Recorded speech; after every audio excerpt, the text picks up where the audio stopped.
नमस्कार, मैं स्वाति और आप देख रहे हैं विंध्या टाइम्स। राजनीतिक संरक्षण प्राप्त अपराधियों के हौसले दिन प्रतिदिन बढ़ते जा रहे हैं। हद तो यह है कि लूट, हत्या के प्रयास, चोरी, मारपीट के अपराधियों को भी जनप्रतिनिधि संरक्षण देते हैं, जिसके चलते आम जनता का जीना मुश्किल हो गया है। ताजा मामला मनगवा थाना क्षेत्र का है, जहां के पीड़ित ने भाजपा विधायक सिद्धार्थ तिवारी पर गंभीर आरोप लगाए हैं। दरअसल मनगवा निवासी मुनेश तिवारी के बेटे नितिन के साथ लूट की नीयत से प्राण घातक हमला किया गया था, जिनके सिर, हाथ, पैर में गंभीर चोट है, जिसे उपचार के लिए संजय गांधी अस्पताल में भर्ती कराया गया है। हद तो यह हो गई कि 5 तारीख को युवक के ऊपर हमला किया गया और लूट हुई थी, जिसका उपचार संजय गांधी अस्पताल में चल रहा है, लेकिन स्थानीय पुलिस ने FIR तक दर्ज नहीं की। घायल युवक और उसके पिता ने बताया कि आरोपी मनगवा निवासी त्योथर विधायक सिद्धार्थ तिवारी के परिवार के हैं, जिनके खिलाफ पहले से ही दर्जनों मामले दर्ज हैं। राजनीतिक पहुंच के चलते आरोपियों के गिरेबान में पुलिस हाथ डालने की हिम्मत नहीं जुटा पा रही है। पीड़ित के पिता ने विधायक सिद्धार्थ तिवारी पर आरोप लगाते हुए कहा कि आरोपियों को बचाने के लिए उनके फोन पुलिस अधिकारियों के पास पहुंच जाते हैं, जिसके चलते पुलिस प्रशासन अपराधियों को पकड़ने में नाकामयाब साबित हो रही है। आइए आपको सुनाते हैं पीड़ित व्यक्ति के पिता को उन्होंने किस तरह से आक्रोशित होकर पुलिस प्रशासन के साथ साथ विधायक सिद्धार्थ तिवारी की कार्यप्रणाली पर भी सवाल खड़ा किया है। रीवा से मनीष दाहिया की रिपोर्ट। आपके साथ में मारपीट हुई, कब की घटना है मारपीट की और आरोपियों को क्या नाम है और अभी तक कार्रवाई नहीं हुई, क्या मानते हैं आरोपी नहीं पकड़े गए? पहली बात तो ये मानता हूँ कि अगर जो पुलिस चाहे तो पुलिस किसी को भी पकड़ने में सक्षम है, इतना तो है, लेकिन पुलिस नहीं कर रही है तो कहीं ना कहीं पुलिस में खामी है कुछ न कुछ। और मेरे साथ ये घटना 5 तारीख को 4:30 बजे हुई और अभी तक मुलजिम पकड़ नहीं गए, तो पुलिस प्रशासन कर क्या रही है? आज कितने तारीख? आज 14 तारीख है और अभी तक 14 तारीख में मतलब 9 दिन बीत चुके हैं और पुलिस अभी तक उनको आरोपियों को पकड़ नहीं पाई। तो इसमें पुलिस की नाकामयाबी का सबूत जाहिर सी बात है मेरे दिख रहा है कि, और मेरे को बार बार वो फोन करके धमकी दे रहे हैं कि अभी तुम्हारे भाई को मारूंगा, ये कर दूंगा, वो कर दूंगा, और खुला त्यूनी गांव में घूम रहे हैं। क्या नाम है उनका? चंदन तिवारी, संजू उर्फ उसका स्कूल का नाम है आकाश तिवारी, और सौरभ तिवारी, और 3-4 लोग अन्य लोग भी थे, तो जिनको मैं पहचानता नहीं। तो पहले जिनको मैं पहचानता हूँ उन आरोपियों को तो पकड़ा जाए।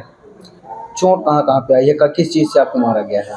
मेरे को तलवार, चाकू, रॉड, इन सब धारदार हथियारों से मारा गया है और पुलिस प्रशासन कुछ भी नहीं कर पा रही है। तो ऐसे में मैं क्या समझूं कि सरकार हमारी वो है कि मतलब मैं बार बार ऐसे ही पिटता रहूं।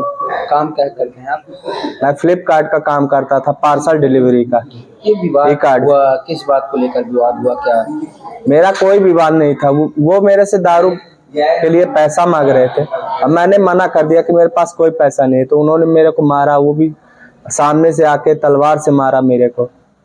मैं बार बार बोल रहा था मेरे पास पैसे नहीं है, पैसे नहीं है, तो वो मारते गए, फिर मेरे जेब से पैसे लेके फरार हो गए। आप अस्पताल में एडमिट है, क्या कुछ ट्रीटमेंट चल रहा है आपका? ट्रीटमेंट तो थोड़ा बहुत चल रहा है, जो भी चल रहा है, लेकिन मैं घर भी नहीं जाना चाहता, क्योंकि ऐसे में बताइए कि मैं घर कैसे जाऊं? मैं खुद अपने आप को सुरक्षित महसूस नहीं कर पा रहा हूं, तो किस वजह से, किस चीज से मैं अपने घर जाऊं? अभी आप बोल रहे थे धमकी भी आ रही है। अब मेरे फोन में धमकी भी आई थी और बोल रहे थे कि अभी और मारेंगे, ये करेंगे, वो करेंगे। इस बार तो जिंदा छोड़ दिया, अगली बार किसी काम के लायक नहीं छोड़ेंगे। उनके द्वारा बोला जा रहा है। उनके द्वारा बोला जा रहा है। इस बात को पुलिस को सूचना दी है आप? जी, पुलिस को सूचना दी, पुलिस ने नकल दी, लेकिन पुलिस कोई कार्रवाई नहीं कर रही है। तो इसके पीछे मैं क्या समझूं कि पुलिस रिश्वतखोर है क्या, कि पुलिस पैसा खा रही है किसी का? क्यों नहीं पकड़ रही है पुलिस प्रशासन?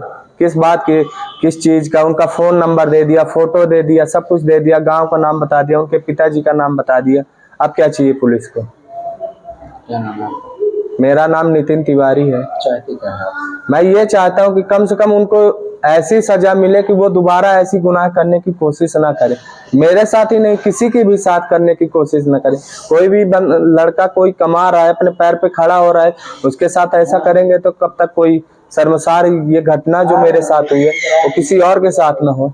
कितने लोग हैं आप परिवार में? मैं 5 लोग हूँ परिवार में। वैसे बाकी मेरा परिवार बड़ा है, तो ज्वाइंट फैमिली में तो बड़ी है, लेकिन वैसे मैं 5 लोग हूँ, 3 भाई, मम्मी पापा। जैसे भी आप बोल रहे थे, धमकी दे रहे हैं, क्या कुछ खतरा आपको लग रहा है कहीं? कि अभी मेरे भाई को मारेंगे, वो बोल रहे थे मेरे तुम्हारे भाई को मारेंगे, तुमको मारेंगे, आओगे तो तुमको ये कर देंगे, तुम अभी तो ऐसे जिंदा छोड़ दिए, अगली बार कुछ करने लायक हालत में नहीं छोड़ेंगे। तो क्या कुछ घटना हुई, क्या अभी तक कार्रवाई नहीं? कोई कार्रवाई नहीं हुई, इसलिए कार्रवाई नहीं कि वहां के एक तिवारी जी, राज्य तिवारी विधायक हैं, इसलिए उनके परिवार के लोग हैं। ये आज तक इसलिए घटना ये नहीं हो रही है क्योंकि विधायक जी के परिवार से लगते हैं। अब विधायक जी के परिवार से लगते हैं तो उनका दबाव पुलिस प्रशासन में जाता है कि उनका मुकदमा उनके ऊपर न लगाया जाए। तो मैं ये बताइए कि उनके ऊपर 5-6 मुकदमे पहले से दर्ज है, कम से कम 7 साल पहले से, 8 साल पहले से सबके ऊपर 5-5 मुकदमे दर्ज है। आज तक पुलिस प्रशासन नहीं पकड़ पाई है उनको। क्यों नहीं पकड़ पाई है? विधायक राज तिवारी की बदौलत नहीं पकड़ पाई है उनको। क्यों नहीं पकड़ पाती है? इसलिए उनका दबाव पहुंच जाता है वहां पर। कहाँ के विधायक है वो? तोथर के, अब तो तोथर के विधायक हैं। किस पार्टी के? बीजेपी के हैं। अभी बालक के साथ कब मारपीट हुई? 9 तारीख को मारपीट हुई, 5 तारीख को हमारे बालक के साथ मारपीट हुई है। आज तक ऐसा कभी नहीं हुआ कि हमारे बालक के साथ मारपीट हुई और लूट भी हो गई, गाड़ी भी तोड़ डाला। आज तक कोई कार्रवाई नहीं हुई। 5 तारीख से अभी तक 14 तारीख हो गए। ये बताइए कि हम लोग क्या करें? किस बात को लेकर ये विवाद हुआ था? किसी बात को लेकर विवाद नहीं हुआ। लूट के चक्कर में ये फ्लिपकार्ट का हमारा बेटा काम करता है, वहां गया था पार्सल पहुंचाने, और पार्सल पहुंचाने गया तो उन्होंने दारू पीने के लिए पैसा मांगा और पैसा नहीं दिया तो उसको बताइए कि धारदार हथियार से काटे डाला। मतलब सिर में 3 जगह तलवार लगी है और आज तक प्रशासन ने मेरे लड़के के ऊपर 307 का मुकदमा नहीं लगाया। और हम लोगों को यहाँ पागल बनाया हुआ है पुलिस प्रशासन मनगामा का। इसलिए पैसा लेके वहां उन लोगों का संरक्षण दे रहा है। 5 मुकदमा है बताइए आज मतलब 7 साल से अभी तक कोई कार्रवाई नहीं हुई। क्यों नहीं हुई? ये पुलिस प्रशासन बताए ना, टीआई साहब बताए, डीएम दरोगा साहब बताए, या तो रीवा की एसपी बताए कि आज तक 5 उनके ऊपर मुकदमा लगाए, क्यों अभी तक कभी नहीं गए? क्या मानते हैं इसका ये मानते हैं कि उनके ऊपर दबाव है, इसलिए तो नहीं पकड़े जा रहे हैं। अगर दबाव न होता तो बताइए आज 7 साल पहले का मुकदमा है और आज अभी जाके उठा के आप देख लीजिए थाने में मुकदमा है, उनको ऊपर तो नहीं है। अभी क्या कुछ अभी आपके बेटे द्वारा बताया जा रहा है धमकी भी मिल रही है? हम धमकी भी मिल रही है। ये कह रहे हैं कि ये तो इतने मारे हैं, अगर हम दोबारा पा जाएंगे तो हम आपको मार डालेंगे, आपको मर्डर कर देंगे। हमारे बच्चों को दोनों को धमकी दे रहे हैं कि अगर हम दोबारा पाएंगे छोटे बच्चों को और मझिले वाले बच्चों को तो हम जहां पाएंगे तभी मार देंगे, गोली मार देंगे। कहाँ के रहने वाले हैं? हम मनगामा के रहने वाले हैं। अब कैसी हालत है बच्चे की? बच्चे की हालत खराब है। क्या कहाँ चोट आई है? सिर में 3 जगह 16-17 टाका लगे हुए हैं और यहाँ हाथ में, दाहिने हाथ में 5 जगह चाकू लगे हुए हैं और ये हाथ, बाया वाला हाथ 3 जगह से टूट चुका है और कल ही राड पड़ा है 3 जगह से। पैर में राड मारे हैं, कम से कम 25 राड मारे हैं। ये बताइए कि इतनी बड़ी घटना भी कहीं मनगामा में नहीं हुई जो हमारे बेटे के साथ हुई है। हम लोग क्या समझे कि प्रशासन मतलब हम लोगों को मुर्दा बना देगी? क्या कुछ कार्रवाई नहीं कर रहे हैं? हम चाहते हैं कि हमारे बेटे के साथ जो हुआ है उनके ऊपर 307 का मुकदमा लगना चाहिए, जो कि साथी का अपराधी है। 7 साल से उनके ऊपर मुकदमा चल रहा है, आज तक प्रशासन नहीं पकड़ पाई। क्यों नहीं पकड़ पाई? हमको पुलिस प्रशासन बताए ना हमको कि पैसा लेके उनको मुकदमा छोड़ रही है और अभी खुलेआम टीवी में घूम रहे हैं। क्या नाम है आपका? मेरा नाम है नीलेश तिवारी। जिसके साथ घटना वो कौन है? वो हमारे बेटा है हमारा।